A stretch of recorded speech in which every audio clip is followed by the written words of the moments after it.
Como é bom estar junto com os irmãos nessa noite maravilhosa, celebrar o Senhor. Sabe, queridos, a gente tem a certeza de que nós somos igreja quando nós sentimos falta de estarmos juntos, e de estarmos juntos não para receber, mas para dar. A igreja é o ambiente de doação, a igreja é o lugar onde as pessoas precisam sentir aceitas, inclusas, felizes e alegres, não porque recebe algo, mas apenas pelo fato de estar juntos. Eu vou falar um pouco disso durante a ministração dessa palavra, e eu creio que o Espírito Santo vai encher seu coração, amém? Desde você que está aqui, quem está acompanhando também pela internet, glória a Deus. Como você está? Feche os seus olhos.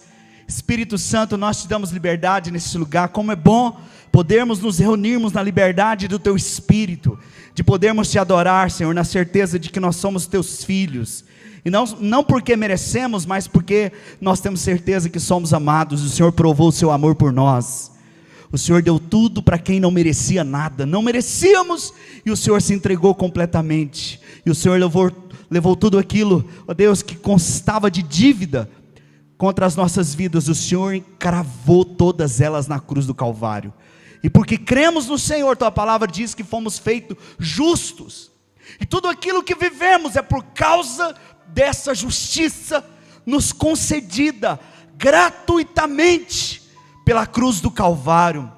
Tudo que somos, tudo que temos, nós temos a certeza que recebemos do Senhor. Não é mérito nosso, não é glória nossa, porque Teu é o reino, o poder e a glória para sempre, pelo século dos séculos. Quem está feliz, diga um amém bem forte, amém, uou, aleluia. Se você pode, abra sua Bíblia, vai estar projetando aí também, Edgar, Mateus capítulo 6, verso 26, hoje não é ceia, mas nós vamos falar sobre a mesa. O tema da mensagem é: a comida não está na mesa.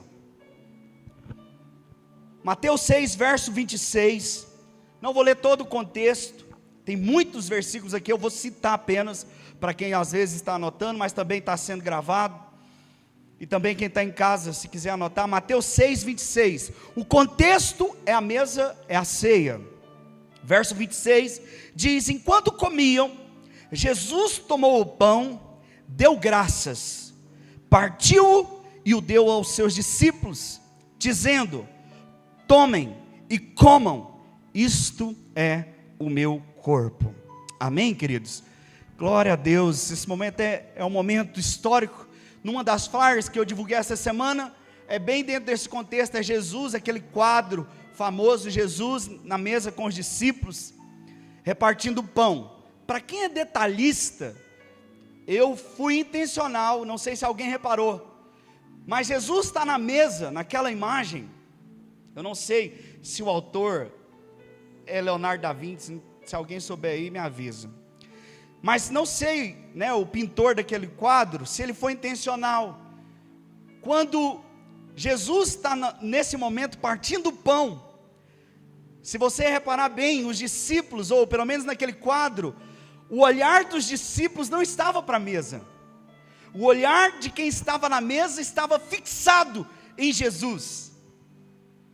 A mesa era apenas uma estratégia, a mesa era apenas um lugar, o centro da mesa era Jesus, ou o que ele estava falando.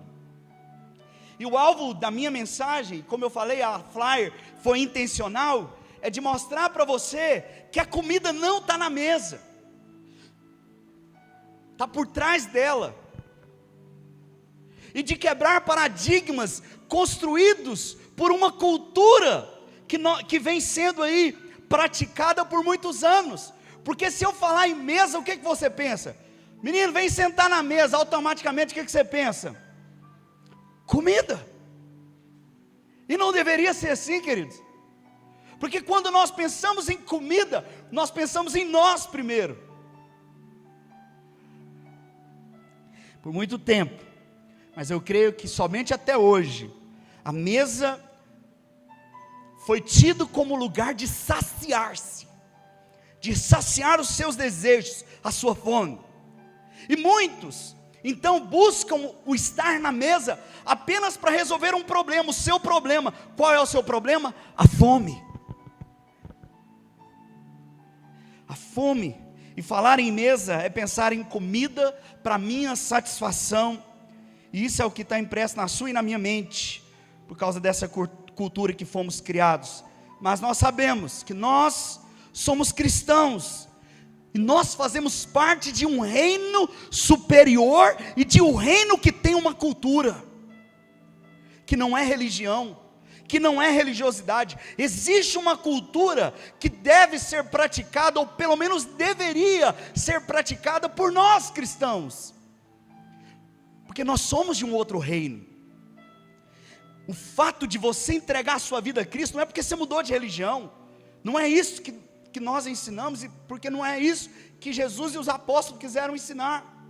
Você não mudou de religião, você está num lugar só para você ter um alívio na sua consciência que você buscou a Deus. Não, você não mudou de religião, você mudou de vida. Você não é um porco lavado, você é um filho que nasceu de novo. O religioso, ele tem aparência. Você tirar um porco da lama e dar um banho nele, passar um perfume, vai ser um porco bonito, cheiroso, você pode colocar ele para dormir na sua cama, você pode ensiná-lo, mas deixa eu te dizer, quando o porco vê uma lama, ele sai correndo para ela. Nós não somos porcos lavados, nós somos filhos de Deus, que nascemos de Deus, amém? Então, a partir de uma consciência que eu sou filho, eu preciso entender que o período que nós estamos aqui, ele é uma passagem, que nós, agora, viveremos com Ele eternamente, amém, irmãos? Aquele que crê em mim, ainda que morra, viverá. Então nós temos essa certeza, irmãos, que a morte não é um fim. E debaixo dessa certeza é que todas as mensagens são construídas. É debaixo dessa certeza que nós construímos a mensagem. Então você precisa ter certeza disso. Eu sou filho de Deus, e não sou filho de Deus só enquanto eu estiver aqui. Eu sou filho de Deus eternamente. Tendo essa certeza que eu faço parte de um reino superior. Esse reino tem uma cultura. Jesus ensinou em Mateus capítulo 6, que quando vocês forem orar, orem assim. Ele começa a oração, Pai nosso que estás nos céus, e ele vai, até que ele chega e fala assim, ó, venha o teu, vem o que, irmãos? Reino. Ele ensina eu e você a orarmos, para trazermos a realidade do reino dele, para cá. Jesus abre as portas para a manifestação do reino dos céus na terra. Todo aquele que está em Cristo, ele está aqui para manifestar o reino dos céus na terra. E esse reino tem uma cultura, e a cultura desse reino, qual que é, irmãos? Tem alguém acompanhando essas mensagens nos últimos 6 domingos? A cultura desse reino é o amor. Mas não é um amor voltado para mim, é amar o próximo como ele me ama. Um novo mandamento vos dou, que vos ameis uns aos outros como eu vos amei. Nisto vocês serão conhecidos que sois meus discípulos. Sabe quando é que você conhece um discípulo de Jesus? Quando você vê alguém amando o próximo como ele ama. Os 10 mandamentos é o seguinte: ama o próximo como a ti mesmo, certo? Amém? 10 mandamentos tem esse mandamento, mas um novo mandamento, esse aqui é o mandamento de Jesus. O novo mandamento vos dou, que vos ameis uns aos outros como eu vos amei, assim vocês serão conhecidos que sois meus discípulos.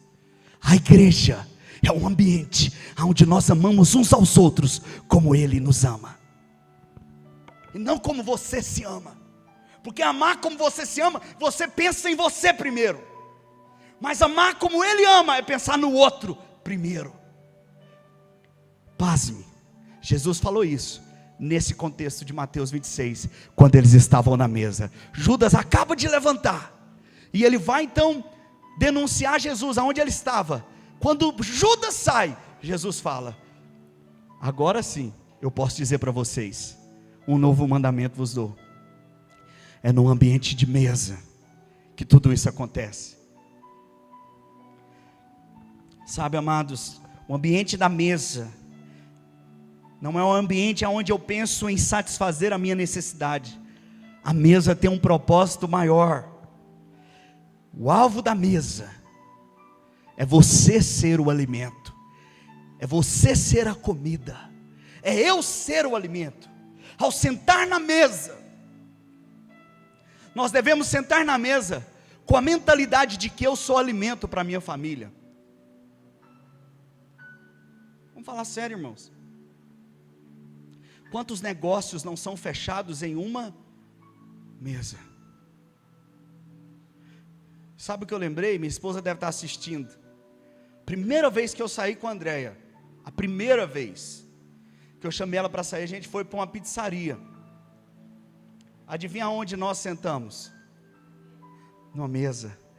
Antes da comida vir. Sabe o que eu queria? Você acha que eu queria comer pizza? Quem me conhece sabe que eu não como pizza, porque tem queijo. Mas era o único lugar que eu sabia que ela gostava de ir. Era perto da Hebron. Eu saí, andei uns 25 quilômetros da minha casa até a pizzaria que eu sabia que ela gostava. Porque em Goiânia tem 1000 pizzarias. Mas eu fui naquela, perto da Hebron. Místico talvez, tem uma unção da Hebron que chegou até na pizzaria e ela aceita relacionar comigo. Talvez eu era meio místico, mas a minha ideia era o seguinte: eu vou para a pizzaria. Você acha que eu queria comer, irmãos? Irmãos, eu não sentei naquela mesa porque eu queria aquela pizza. Eu sentei naquela mesa porque eu queria uma outra comida. Eu queria um outro alimento. E graças a Deus eu ganhei ele. Depois de muito tempo. Eu queria a Andréia. Mas para mim ter um ambiente de mesa,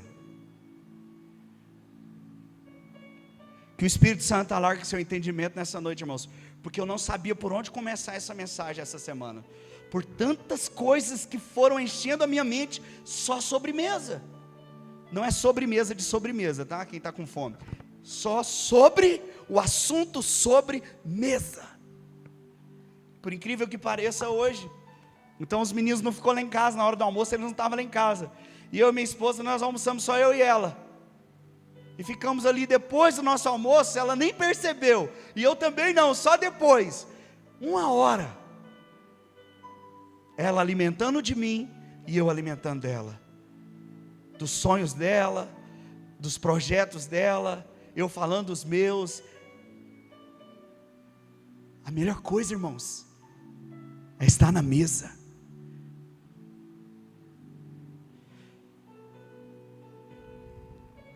Pensa numa festa de casamento, ou um aniversário. Quem é que já foi num casamento ou num aniversário? Termina aquela cerimônia, aí tem a festa, o povo vai, cada um arruma uma mesa, né, para ficar, e aí senta, alguns ficam agoniados, quem não entende o propósito daquela mesa estar ali, ele só pensa em quê? Gente, mas cadê? Tem 2 horas que casou, cadê a comida?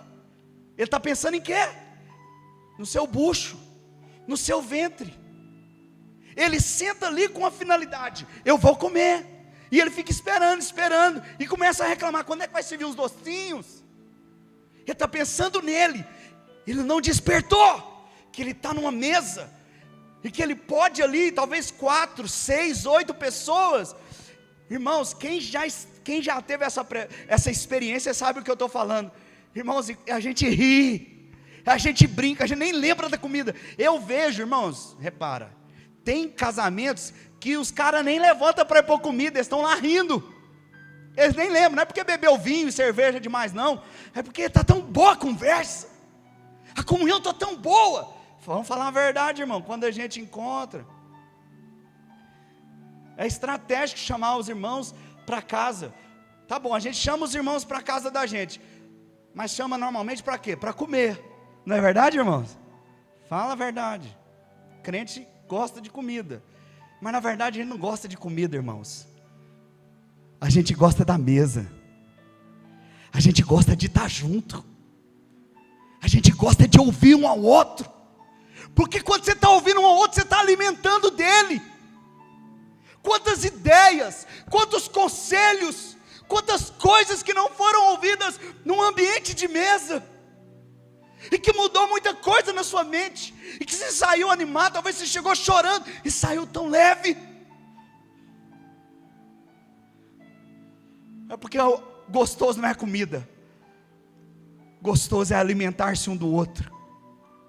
É por isso que Jesus partiu o pão, e Ele disse: esse é o meu corpo. E Ele partiu o pão e deu para aqueles 12 que estavam na mesa. Irmãos, você sabe quem é o pão? Eu falei domingo passado. Você sabe quem é o corpo? Quem que foi partido, irmãos?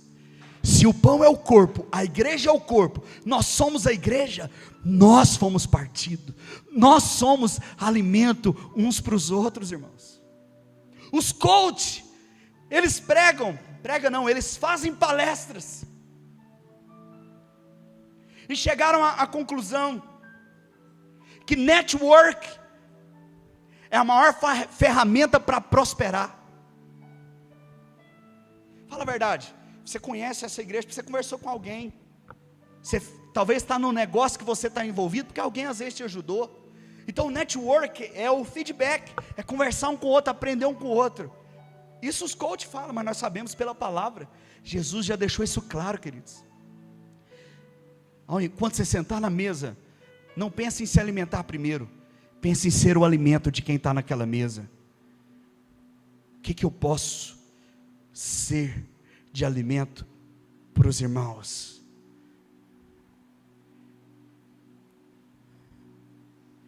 Quem não entende o propósito da mesa, ele reclama porque ele só pensa em saciar os seus desejos. Amados, nós podemos perder oportunidades de mesa. Talvez você já sentou na mesa e pensou só em comer e foi embora, e perdeu a oportunidade de se alimentar e de alimentar alguém. Você pode ser alimento de tantas pessoas, mas a verdade, irmãos, é que existe uma cultura sendo ensinada em cima de púlpito nas igrejas, que o seu problema é mais importante do que qualquer coisa. E as pessoas vão para a igreja buscar resolver os seus problemas. Elas pensam apenas nos seus problemas. Faz tempo que eu não vou na igreja, minha vida está difícil, domingo que vem eu vou. Quem que ele está pensando primeiro? Pastor, tem algo errado? Não tem algo errado. Algo errado é permanecer assim. Todos nós passamos por esse período, querido. Você não estava bem na sua casa, tudo dando certo, você falou: eu vou buscar uma igreja, porque minha vida está boa demais. Não. Eu vou me converter, porque minha vida está tão bem. Não. Normalmente a gente busca algo para nós, e não está errado nisso. Sabe o que não é o melhor? É ficar só em você. Não tem sentido. Eu falei domingo passado que a conjugação verbal no português brasileiro, a primeira pessoa é a primeira pessoa do singular. É eu, tu, ele, nós, vós, eles. Você lembra isso na escola? Eu chegava a tremer quando escutava isso. Português para mim era... Mas sabe qual que é a conjugação verbal no hebraico? A primeira pessoa é nós. Lá começa nós. Porque o judeu, irmão, ele tem impresso na sua mente, por causa da cultura, que ele só tem sucesso e prosperidade quando é nós. Não tem sentido eu prosperar, só tem sentido quando nós prosperamos. E isso é tão forte, que eu estou te falando, porque eu conheço casamento que não sabe essa conjugação verbal, e que não tem Não tem nem lógica ser chamado casamento. O casamento é onde o eu está acima. Como que pode ser chamado casamento, se a Bíblia diz que os dois se tornam um? Que casamento, eu falei numa live com o André essa semana, é entrega, não é recebimento. É nós. É passar os desafios, é passar as lutas, é as contas. Foi fazer dívida, né? Falei que você não fazia, agora você se vira para pagar. Irmãos, nem com filho a gente deveria fazer isso. Mas porque a gente quer estar na razão, porque a gente quer se vira e paga. Falei para não fazer a conta, sem vergonha. Não, irmãos, não pode ser aliança.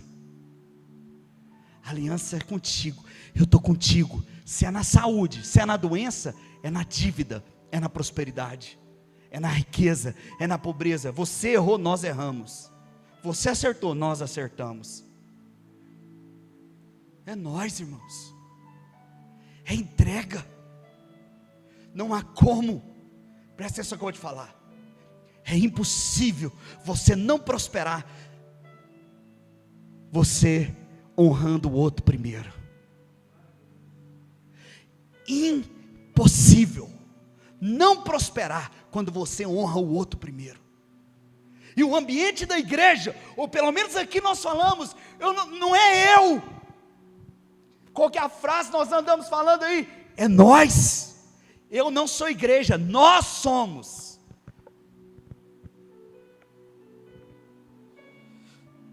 Por que Jesus falou mais de dinheiro do que fé nos evangelhos? Aí é bravo, irmãos. Dinheiro expõe a nossa espiritualidade. Dinheiro expõe o nível da nossa espiritualidade, irmãos. Por quê? Porque nós fazemos dele o nosso Deus. E o Deus do dinheiro não é pensar no outro, não está no meu esboço isso não. O Deus do dinheiro é pensar em si primeiro, é o contrário. Quando o dinheiro é Deus na sua vida, você pensa em si primeiro.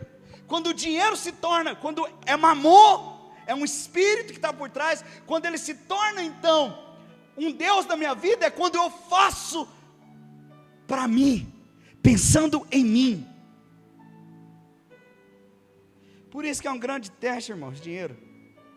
A maioria, irmãos, eu tenho liberdade para falar de dinheiro, desde que seja com fundamento bíblico. O problema é que, irmãos, vamos falar a verdade, o ambiente da igreja às vezes é um ambiente que as pessoas usam para ganhar dinheiro. Ué. Quantas pessoas você não conhece que fala que igreja é comércio, que igreja é só para dar dinheiro para os outros? Eu falei a vida inteira, antes de me converter, que todo pastor era ladrão. Por que eu falava, irmãos? Porque o dinheiro para mim tem muito poder. Eu não vou dar algo que eu amo para outro.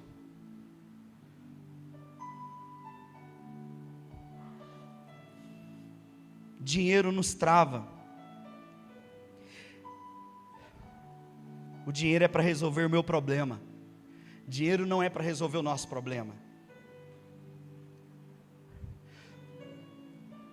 Tem gente que espera ter muito. Deus diz que se nós não somos fiéis no pouco, não seremos fiéis no muito. Mas Ele diz: se você é fiel no pouco, sobre muito te colocarei. O amor ao dinheiro nos engana. E a verdade é que a gente quer ser enganado, irmãos. Jesus disse que não tem como servir a Deus e as riquezas. Sabe por quê, irmãos? Eu fiquei pensando, por quê? É porque para servir a Deus, você tem que estar livre disso, desse apego material. Mas quando a gente ama demais o material, fica difícil de abrir mão dele por causa de Deus. A gente é que tenta equilibrar, disfarçando. porque é muito mais fácil amar o que se vê do que o que não se vê. Mas João, o apóstolo João diz: mas como nós podemos dizer que amamos a Deus, que não vemos, se não amamos o próximo que vemos? Dizemos que somos assim, mas fala a verdade, irmãos. Será que o nosso dinheiro serve o Senhor? Somos duros de coração quando o assunto é dinheiro, porque quando fala de doação, fala de uma entrega de vida. Mas como que eu posso dizer que eu entreguei a minha vida se tenho dificuldade de entregar o meu dinheiro? Achamos o máximo famílias transformadas, achamos o máximo alimentar uns dos outros, achamos o máximo nos alimentarmos e termos a nossa vida transformada. Se a sua vida está transformada em alguma área, alguém foi um instrumento de Deus para ser alimento na sua vida. Sua vida, sua família transforma, você começa a prosperar. Mas na hora que chega para contribuir, aí não, irmãos. Por quê?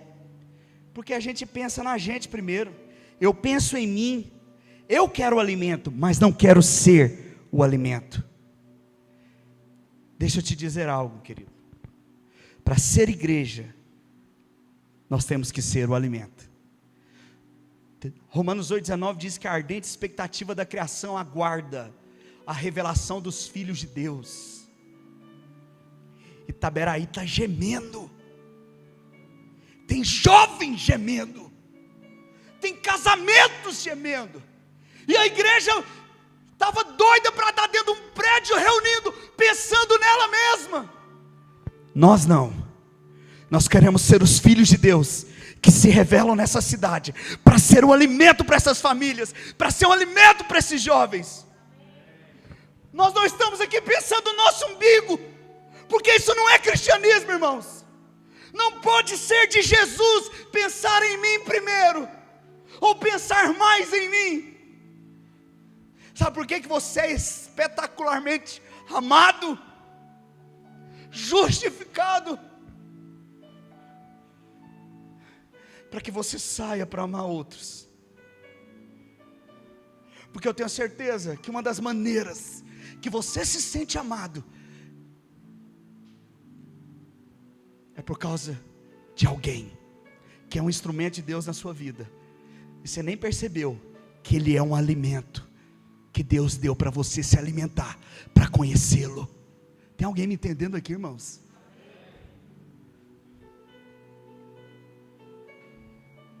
A gente olha para a igreja, ou pelo menos olha para cá. Precisamos ver isso, irmãos. A Hebron é só um nome lá fora, mas a igreja é gente. Nós não temos momento de contribuição, dízimo e oferta pensando em algo, é sempre pensando em alguém.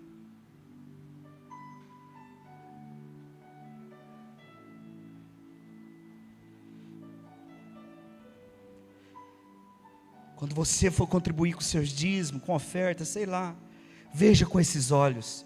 O dinheiro aqui serve pessoas. Afinal, irmãos, nós arrecadamos com esse propósito. É o lugar onde o nosso dinheiro está indo para algo que realmente vale. Alguns falam, né? Eu mesmo falei tanto que pastor rouba, mas nós não falamos quando nós encontramos um médico rico. Te pergunto, o dono do Burger King é rico? O que você acha, irmão? Está aqui.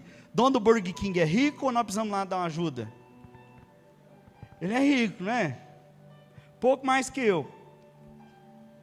Amém, irmão? Fala amém. Irmãos, sabe por que ele é rico? Porque eu e você ajudamos ele a ser rico. Você que já comeu no Burger King, ou qualquer outro lugar que você pensar. Mas a gente não fala que eles são ladrões. mas a gente está ajudando instituições, lugares, sem enriquecerem, que muitas das vezes não contribuem em nada para o reino. E quanto aquilo que tem valor eterno, e esse ambiente aqui é um valor eterno, a gente tem dificuldade, irmão. Precisamos ter revelação da mesa. A comida não está na mesa. Tem muitos necessitados, porque não nos vemos como alimento para os nossos irmãos. Comece a observar, na mesa se resolve os maiores negócios.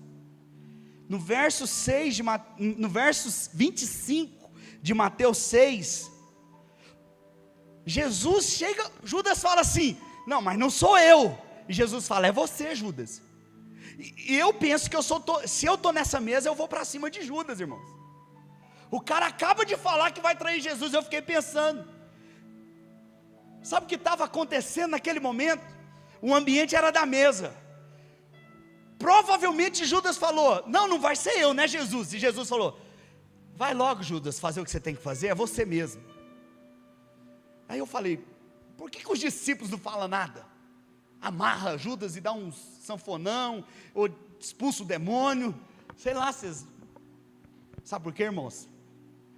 Porque os discípulos estavam numa mesa, nem ouviram a conversa de Jesus e Judas. Talvez estava lá, João, me dá aí a mostarda, não, lá naquela, João, me dá o peixe, não, me dá aí o vinho, não, e aí Pedro e Jesus e Judas estão conversando, mas eles estão ali falando, não, você viu aquela multiplicação ontem, você viu, eu orei com aquele cara, e eles estavam numa comunhão da mesa.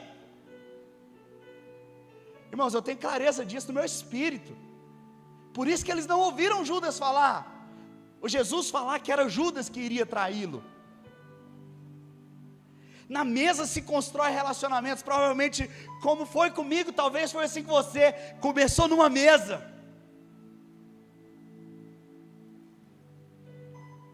Talvez numa pizzaria, sei lá, na onde, uma lanchonete. Irmãos, a comida é secundária. A comida é só uma isca para atrair alguém para a mesa. Ao colocar a mesa, o mais importante é estar com você. Porque você é mais importante do que a comida. A alegria minha, eu falei semana passada, é de ver os meus filhos, na hora da mesa, lá em casa, no almoço, eles já sabem, não vão com celular, não vão com tablet, não vão com nada. Eu e a André deixam o celular, o tablet fora da mesa, porque a mesa é para nós, há muito tempo isso. E o meu prazer não está em eu saciar minha fome. O meu prazer está em olhar para as histórias que o Felipe e o Raniel contam na hora que nós estamos almoçando. Algumas assim, deixa a gente meio... Ontem ele falou, sabe por que eu acordei essa hora, papai? Segura aí alguns irmãos, pelo amor de Deus. Falei, por quê? Porque eu estava tendo um sonho maravilhoso. E eu, é mesmo, meu filho? O que você estava sonhando? Eu estava sonhando que eu tinha uma irmãzinha.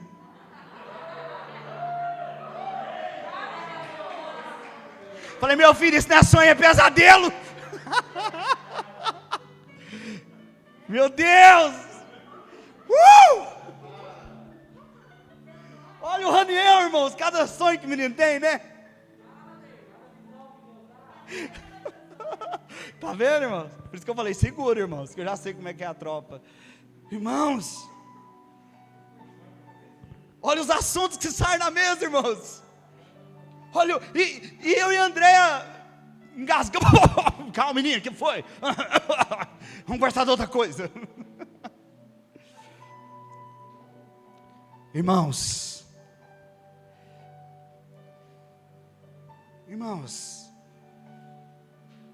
quando Eva caiu, o que foi que aconteceu? Por que ela caiu? Porque ela comeu. A comida atraiu a mulher, não foi a fome. Tanto é que está lá assim, a Bíblia diz que era agradável aos olhos e boa para se comer, em Gênesis 3. Ela não é que ela estava com fome, Tem algo por trás, irmãos? Deixa eu te falar, irmãos. Irmãos, o que foi criado primeiro? A fome ou a comida? A comida. A comida foi criada primeiro, por quê? Porque a provisão já veio. Nós nos sentamos preocupados com a provisão, irmãos. Por quê? Porque Deus deu a comida primeiro, depois que veio a fome. Assista esses filmes épicos. Quando eles chegam, quando terminam a batalha, eles vão celebrar a batalha. Normalmente está aquele monte de guerreiros sentado numa mesa, celebrando, comemorando. Vieram de uma guerra, de uma batalha. Aonde é o lugar de comemorar? Com os amigos, com os guerreiros, na mesa. A alegria não é a comida. Não pense em você primeiro, ao sentar numa mesa com quem quer que seja, porque você vale muito mais do que comida. Eu já estou encerrando. Alguns versículos sobre mesa na Bíblia, são 95, mas eu só vou ler 14. Êxodo capítulo 25, do verso 23 ao 35, no tabernáculo tinha uma mesa. Agora eu falo dele de novo. Levítico, o livro da lei, capítulo 24, verso 6, a mesa era de ouro. 1 Samuel, capítulo 16, verso 11, Samuel vai na casa de Jessé, para ungir o próximo rei. E o que Jessé faz? Prepara uma mesa, mas Samuel se recusa a sentar na mesa, sem que Davi chegasse. No Salmo 23, a Bíblia diz no verso 5, preparam a mesa na presença dos meus adversários. Preparam a mesa na presença dos meus adversários. Sabe o que significa? Que nenhum problema é maior do que a comunhão. Nenhuma circunstância deve impedir você e eu de termos a comunhão. Preparar uma mesa na presença dos adversários. Você tem situações, talvez você tenha problemas hoje, mas não deixe isso roubar sua paz. Porque enquanto você está sentado tendo comunhão, tem alguém que peleja por você. Já tem alguém pelejando, é só você descansar. Você consegue, irmãos? Quando eu coloquei isso aqui, eu falei, meu Deus, a gente enfrenta tanta luta que perde a fome. Tem gente que perde a fome e não consegue nem comer, e come pensando, como é que eu vou pagar aquilo? Ah, meu Deus, estou sem fome, já levanta. Por quê? Porque ele está pensando nele. Quando você sentar na mesa, esquece. Senta na mesa e lembra, todos os adversários, a dívida, o cobrador que está tocando a campainha, aquele negócio que você tem que resolver. Senta e desfruta da comunhão. Eu sei quem cuida de mim. Prepara-me uma mesa na presença dos meus adversários. Em Malaquias, no capítulo 1, verso 7, 12, chega a dizer que nós profanamos a Deus quando oferecemos na mesa um sacrifício de um animal cego ou um sacrifício desprezível, quando nós não valorizamos a mesa.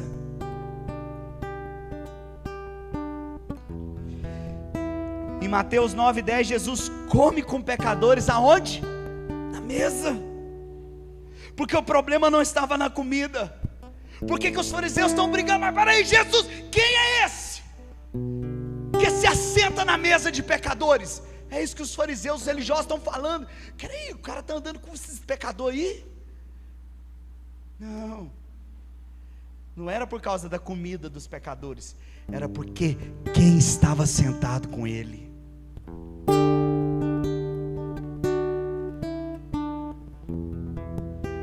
Irmãos, você vale mais do que qualquer alimento servido numa mesa, porque você é o melhor alimento. No capítulo 15, verso 27, a mulher cananeia diz que um cachorro come das migalhas que caem da mesa. Quem senta na mesa são os filhos, porque a mesa é lugar de honra.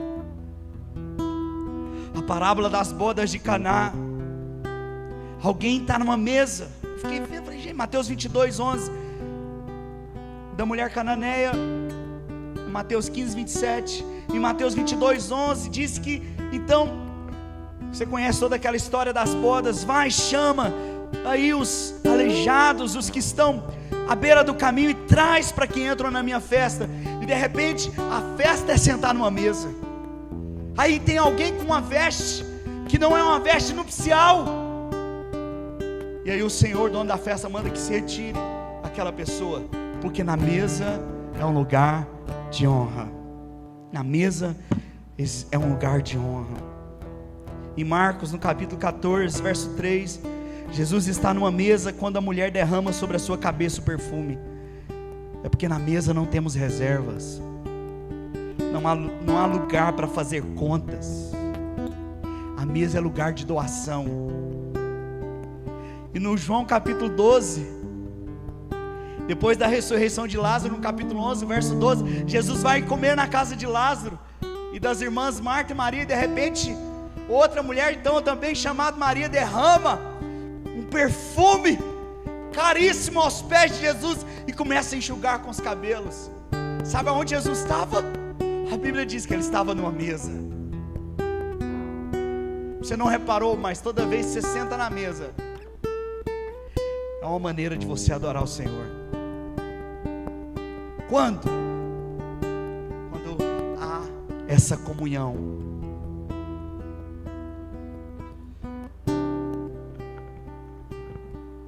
Em Hebreus capítulo 9, verso 2, diz que no santo lugar, havia a mesa dos pães asmos. Presta atenção. Eu ia trazer uma foto, para você entender o tabernáculo. Lá fora, a bacia, e o lugar do holocausto, onde o cordeiro era imolado. Isso no Velho Testamento. Matava-se o animal, na mesa se preparava o animal, queimava o animal, pegava a cinza junto com algumas partes do corpo do animal, a coxa e o peito, coxa e o peito. Você consegue ver a cruz, irmãos? Coxa e peito. Sabe o que eles faziam? Eles levavam para dentro do santo lugar. Você tem aqui o átrio, o santo lugar e o santíssimo lugar. É assim que funciona o tabernáculo. Aqui é imolado o cordeiro. No santo lugar existe a mesa dos pães, eles comiam. Só depois podiam entrar no santo dos santos. O sumo sacerdote fazia isso. Dia de Coimpur, é hebraico o nome, mas era uma vez no ano que o sumo sacerdote apresentava o sacrifício do cordeiro. Esse cordeiro tinha que ser o primogênito, não podia ter nenhum defeito, não podia ser cego, não podia ser manco, podia estar machucado. Ele tinha que ser totalmente puro, perfeito. Matava esse cordeiro. Cordeiro é filhote. Matava o filho, então, esse. Sempre o tabernáculo está apontando para Cristo. Ele era construído no formato de cruz, ele era armado no formato de cruz, as tribos, já falei isso. E aí entrava no santo dos santos só depois de passar pelo ambiente da mesa. Presta atenção, irmãos, que eu pirei para isso aqui. Aqui é o ambiente da mesa, aqui serve, aqui se alimenta. Depois dessa comunhão é a intimidade. Lá não entra qualquer um. No santo dos santos, onde a arca da aliança ficava, e pegava as cinzas do animal e jogava em cima da arca, não era qualquer um que entrava. Agora lá dentro, somente o sumo sacerdote. Sabe por quê, irmãos? Escuta, antes da intimidade tem a comunhão. A comunhão te leva para a intimidade. Eu saí com o André a primeira vez, nós sentamos numa mesa, nem saímos dali relacionando. Depois de 3 meses que nós começamos então nos relacionar. Mas a partir daquela mesa nós chegamos à intimidade, porque nós nos casamos. Começa na comunhão, termina na intimidade. A mesa é o caminho para a intimidade, irmãos. O ambiente da comunhão.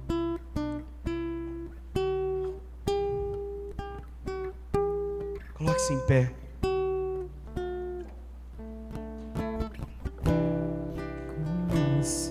Você conhece a história de Mefibosete? Porque é o outro lado da história da mesa. Mefibosete, filho de Jonatas. Jonatas, filho de Saul. Eu vou te contar a história de 2 Samuel, capítulo 9, verso 1 ao 12. E Mefibosete, filho de Jonatas, era sucessor do rei, o seu avô Saul. Mas um dia, numa batalha contra os filisteus, Israel sofreu a sua maior derrota, o povo hebreu sofreu a sua maior derrota. E nessa derrota contra os filisteus, morreram o rei Saul e seus 3 filhos, inclusive Jonatas, pai de Mefibosete. A concubina que cuidava de Mefibosete pega Mefibosete e sai correndo, porque os filisteus vêm atacar o arraial. E quando ela sai correndo com esse menino, ele cai.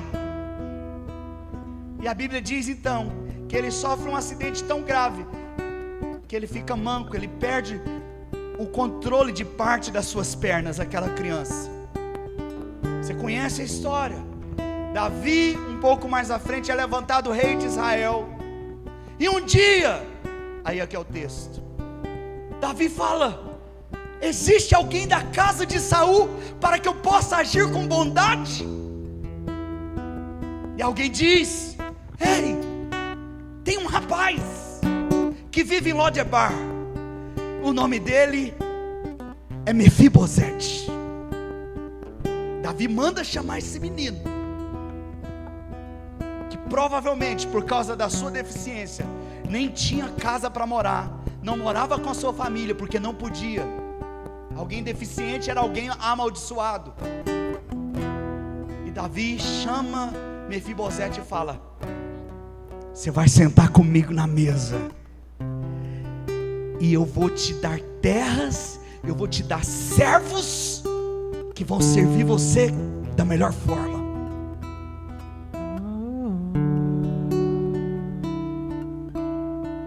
Irmãos, essa história não foi de um dia para o outro. Mefibosete era um príncipe, vivendo como um miserável.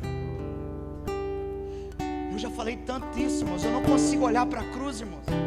O que mais me dói quando eu vejo alguma situação de alguma pessoa, é porque quando eu olho para a cruz, irmãos, eu não consigo ver que o que Jesus fez no Calvário me leva a viver uma vida como um miserável. Eu não estou falando de dinheiro, irmãos, tem rico demais, miserável. Tem rico que vive uma miséria, que eu não troco a minha pobreza por nem um centavo de muitos ricos. Não tem paz no casamento, não tem paz com o filho, não tem paz em casa, não tem paz no trabalho, mas vive uma miséria porque não entendeu o sacrifício. Não entendeu, irmãos, que nós somos chamados para sentar na mesa. Mefibosete é eu e você, irmão. Nem acreditamos numa graça tão grande. Como? Davi não perguntou, vê se ele está vivendo, vê se ele está andando direitinho, seguindo os mandamentos, vê se ele está se Não. Ele é filho, então ele senta na mesa. Ele é herdeiro do trono, ele vai sentar na mesa porque é lugar de honra. Você está olhando para o comportamento, irmão? Você está olhando para se é bom, se não é bom. Ele é bom e te chama: senta na mesa comigo, porque eu vou agir de bondade com você. Você vai desfrutar do banquete, porque você foi feito filho. Não é porque você é bom, não é porque você merece. Ele é bom e ele te fez filho, e ele te chama: senta na mesa, porque filho senta na mesa.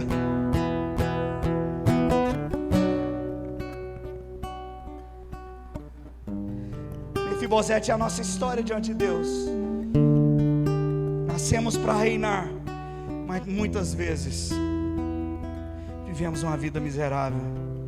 Que o seu entendimento seja mudado, porque Deus não tem que mudar mais nada, Ele já mudou. O que não mudou é o nosso entendimento. É por isso que nós não desfrutamos.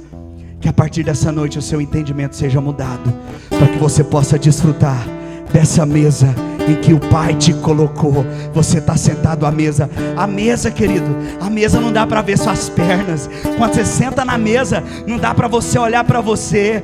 Tudo aquilo que é falho desapareceu, porque Cristo te fez justo. Então você senta na mesa como um homem ou uma mulher justificado diante de Deus. Aleluia. A mesa, como o sangue de Jesus cobre as nossas deformidades, em Cristo Jesus, através do seu sangue, nós temos a provisão de Deus.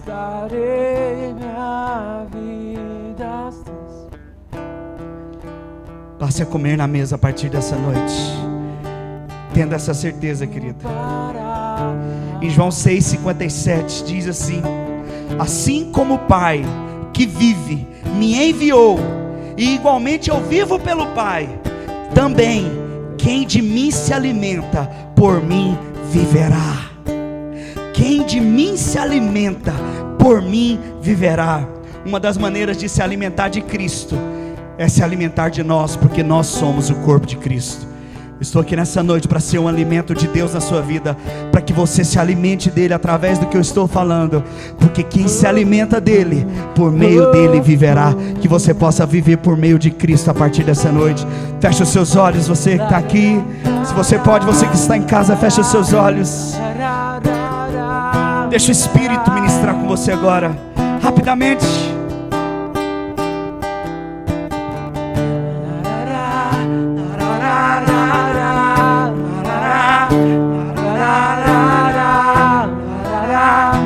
Oh Jesus, vai, deixa o Espírito ministrar. Eu não vou parar, gastarei minha vida aos teus pés. Eu não vou parar, gastarei minha vida. Existem pessoas na sua casa, existem pessoas no seu trabalho. Há uma ardente expectativa da criação, ansiando pela revelação dos filhos de Deus. Se levante nessa noite, fale com o Senhor agora. Fala: Senhor, eu me disponho a ser o alimento da minha casa, eu me disponho a ser o alimento da minha família, porque se alimentar de mim, eles vão se alimentar do Senhor. Deixa queimar, deixa queimar, deixa queimar, deixa queimar. Espírito Santo, em nome de Jesus, que o Senhor possa conduzir-nos a partir dessa noite, a não sermos o centro. Tudo aquilo que o Senhor tem feito e fará em nós, o Senhor também fará através de nós. Todas as situações que estão sendo resolvidas, que foram resolvidas e que irão ser resolvidas na nossa vida, tem um propósito: me fazer um instrumento para transbordar na vida de outros. Tantas coisas acontecendo, não nos faça reter tudo aquilo que o Senhor tem feito em nós. Faça com que isso seja um instrumento para abençoar outras pessoas que estão com fome, mas que sentam à mesa e só comem comida e não se alimentam do Senhor. Não é esse alimento que vai saciá-los. O Senhor é o alimento que sacia, porque quem se alimenta do Senhor, por meio do Senhor vive. E nos faça ser esse alimento. Eu quero declarar sobre a casa, sobre a família, sobre as circunstâncias que cada um está vivendo. Senhor, eles sentarão na mesa. O Senhor está preparando a mesa. Ouça-me, o Senhor já preparou a mesa para você sentar nela, diante dos seus adversários. Seja qualquer circunstância que você está vivendo, não permita com que essa circunstância tire de você o ambiente da mesa. Sente na mesa na certeza que o Senhor preparou essa mesa para você desfrutar diante dos seus adversários. Aleluia. Eu declaro: os meus irmãos vão desfrutar. Os meus irmãos vão desfrutar. Eles vão desfrutar, Senhor. O prazer está em sermos a comida. O prazer está em sermos o alimento. Nós somos o alimento para os necessitados. Eu declaro isso sobre os meus irmãos, em nome de Jesus, em nome de Jesus, aleluia. Olha para cá, nós vamos fazer uma oração. Irmão da Ana Paula, Dona Neuza, o irmão dela, né? Ele faleceu. Vamos orar pela família, por muitas famílias aí que estão passando muitas lutas, por enfermidades também, perdas. Teve uma pessoa que eu conheci que hoje também morreu, 27 anos, um rapaz, acho que 27 anos, morreu de Covid. Vamos orar pela Eliane, que está, os médicos lá estão impressionados. Deus tem manifestado um poder sobrenatural também sobre ela, que está internada no Mato Grosso. Ela está no Mato Grosso, né? Ele está para cá? Tumbiara, aqui, estado de Goiás. Mas queremos orar por essas pessoas, por essa família também da Ana Paula, amém? Como igreja, Senhor, nós levantamos a nossa voz como igreja, num ambiente de intercessão pela família da Ana Paula, na perda do seu irmão. Que o teu Espírito Santo traga o bálsamo e o consolo sobre a Ana Paula e a sua família, meu Deus. Que o Senhor sustente os corações, as emoções, diante dessa situação tão trágica. Oramos por essas pessoas, Senhor, enfermas, pelos familiares dessas pessoas enfermas, pelo meu tio Joaquim em Goiânia na UTI, Senhor, pela Eliane também na UTI em Tumbiara. Nós oramos, ó Deus, por essas vidas, pedimos a intervenção sobrenatural do Senhor no leito desses hospitais. Manifesta o teu poder, Senhor, glorifica o teu nome, Senhor, glorifica o teu nome nessas situações, assim como esse médico tem se maravilhado com a recuperação da Eliane. Senhor, concretiza, Senhor, concretiza o milagre, manifesta esse poder sobre ela, sobre tantos enfermos, sobre, ó Deus, a família da Bruna, do esposo da Bruna, que perdeu o seu marido, Senhor. Senhor, nesse tempo, Senhor, que o Senhor sustente com força sobrenatural diante de tudo isso. Nós oramos e declaramos: o Senhor será glorificado em meio a essas situações, o teu nome é glorificado em meio a essas situações. Oramos em nome de Jesus, amém e amém. Glória a Deus, aleluia, aleluia. Irmãos, você é o melhor de Deus nessa terra. Sem você, esse planeta estaria faltando uma parte, porque você é muito especial, amém? Você é extremamente especial. Nenhuma situação é maior do que você. Lembra disso? E sem você, nós não somos completos também como igreja. Se faltar um membro do corpo, falta tudo, irmãos. Não é a mesma coisa, amém? Que a gente possa continuar nesse tempo de pandemia. Vai passar, irmãos. Estamos crendo. Vamos seguir todos os protocolos orientados aí pelas autoridades. Vamos continuar adorando a Deus e levantando o altar de adoração a Ele em meio a esse tempo, e declarando que vidas serão alcançadas, curadas, milagres acontecerão. O Senhor irá suprir você, não vai faltar recursos. Ele vai engrandecer o nome dEle em meio a essa crise, através da sua vida, porque tudo é para Ele.